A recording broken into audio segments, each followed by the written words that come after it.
Bonjour, nous voici donc au LAP, laboratoire de la physique des particules à Anne-Sylvieux, en compagnie de deux physiciens. Et cette fois-ci, cette vidéo va tenter de faire un point sur l'état actuel de nos connaissances en physique des particules et ce qu'il reste, ce qu'on pense être, ce qu'il faut découvrir encore. Donc, en quelques mots, est-ce que d'abord vous pouvez nous rappeler qui vous êtes et en quoi consiste votre travail? Loïc Roland, je suis chercheur au LAP et au CNRS et je recherche plus dans l'astrophysique les ondes gravitationnelles en travaillant dans l'expérience Virgo en Italie. Voilà, je suis Emmanuel Sauvant, chercheur au LAP et au CNRS également. Et donc je travaille sur l'expérience Atlas qui est située auprès du collisionneur LHC à Genève. Très bien.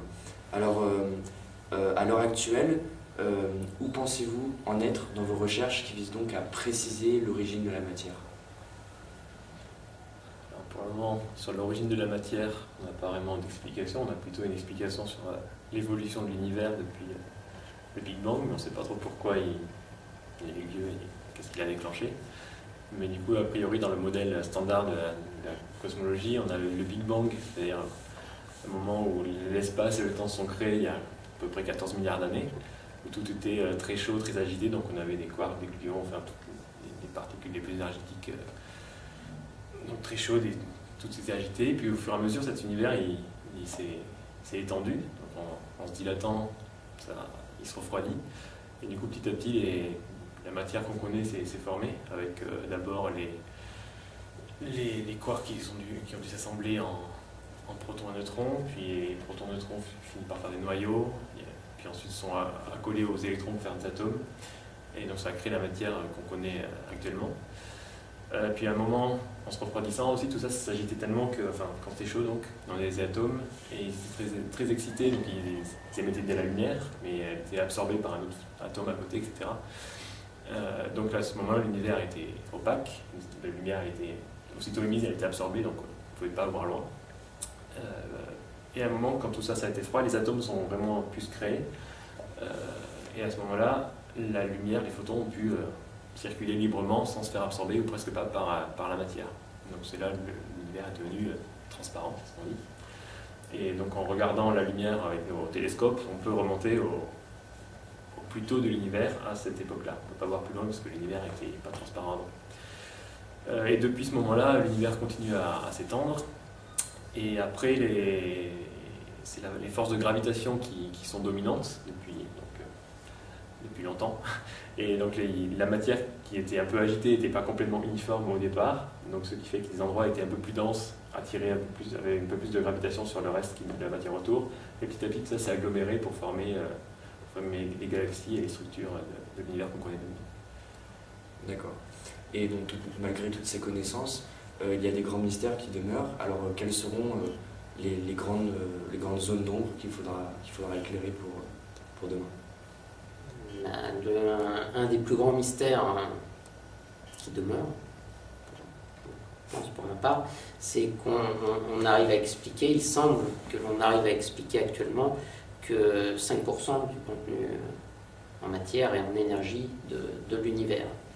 C'est-à-dire que si on regarde le mouvement des planètes dans les galaxies ou bien le mouvement des galaxies entre elles, il y a une certaine dynamique qui ne peut s'expliquer que par une énergie ou une masse de matière beaucoup plus grande que ce que l'on observe comme matière lumineuse, qui va nous émettre de la lumière qu'on va pouvoir mesurer avec des télescopes sur Terre.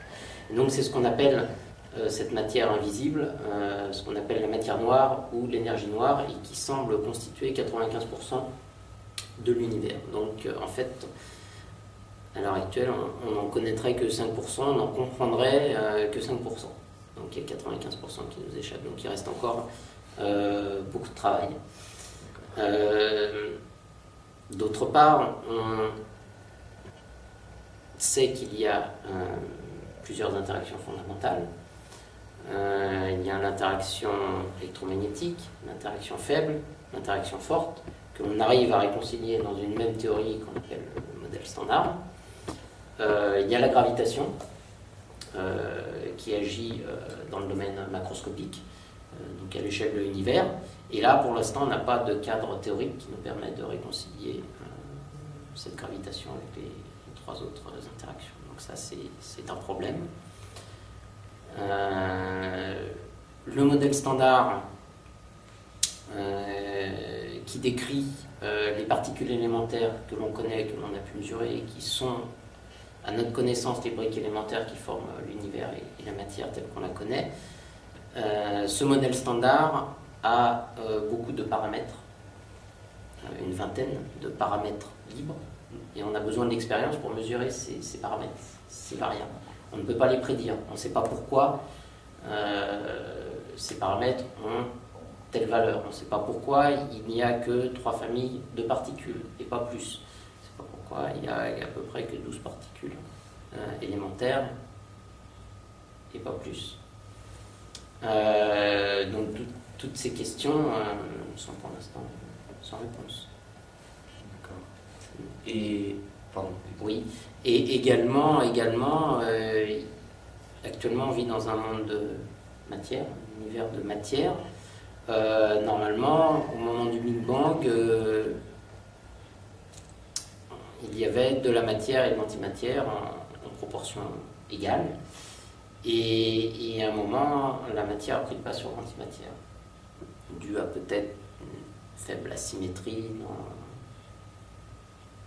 quelque chose, une variable, mais on ne comprend pas bien pourquoi. D'accord.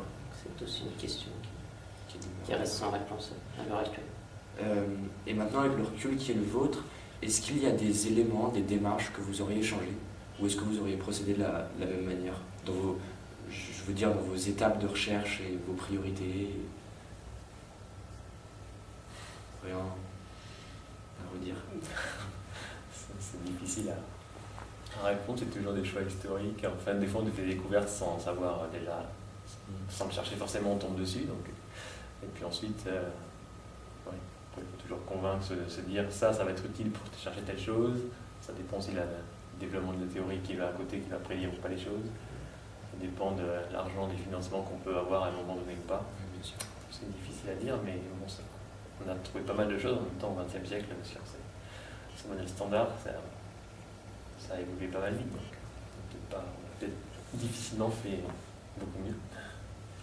Oui, et puis il faut voir aussi que maintenant, les recherches étant les expériences étant de plus en plus complexes, elles se font à beaucoup plus grande échelle que du temps de Galilée, oui, par exemple.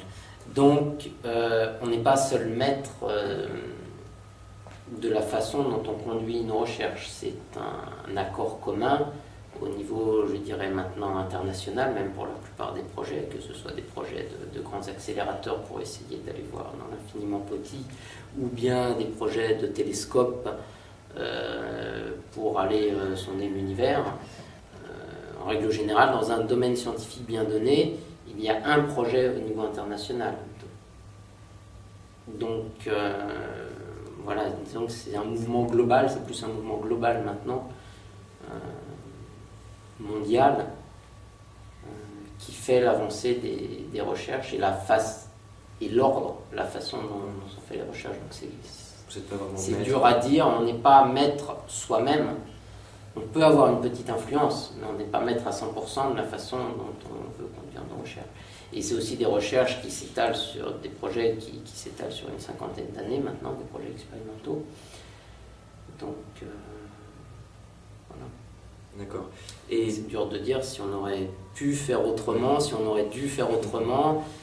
Bon, a posteriori, c'est toujours facile de se dire qu'on aurait dû faire autrement une fois qu'on a fait la découverte, mais quand on ne sait pas ce qu'on cherche au départ, c'est compliqué de se dire qu'on aurait pu faire mieux. Et toujours dans cette perspective, est-ce que vous pensez un jour que vous atteindrez un stade de totale satisfaction, ou est-ce que finalement une découverte en amènera perpétuellement une autre? On cherchera toujours. Ouais. Une découverte amènera toujours à plein de questions. Ouais, je crois aussi.